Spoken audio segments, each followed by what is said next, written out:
Arsenal wana kila kitu kinachoonekana kwa macho: squad nzuri, kocha mwenye idea na mashabiki waliokuwa tayari kusherekea ubingwa.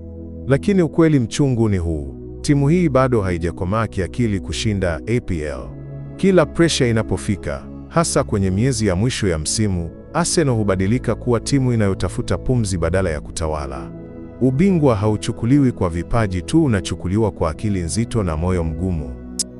Tatizo kubwa la pili ni utegemezi wa wachezaji wale wale. Arteta anawapenda sana starters wake kiasi kwamba benchi linabaki kama mapambo.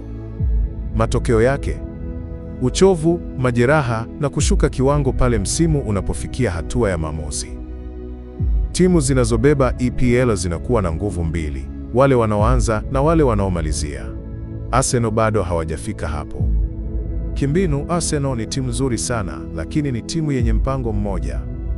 Wakikutana na mpinzani anayesoma mchezo wao mapema, wanakwama. Kukosa plan B kwenye mechi kubwa kuna wagharimu pointi muhimu. EPL ni ligi ya vita vya akili, na ukikosa kubadilika haraka, adui anakumeza bila huruma. Na mwisho kabisa, Arsenal hawana yule mchezaji wa kuamua hatima, yule striker mwenye killer instinct anayechukua mchezo mgumu na kuugeuza peke yake. Katika mechi za ubingwa, system haitoshi, unahitaji monster. Arsenal wako karibu sana, lakini mpaka leo bado ni timu ya almost. Na hii ndio sababu EPL 2026 bado sio yao. Kwa taarifa za timu na wachezaji, support channel kwa kusubscribe, kulike na kucomment. Asante kwa kunisikiliza. Dex nimemaliza kwa leo, tukutane tena kwenye video nyingine.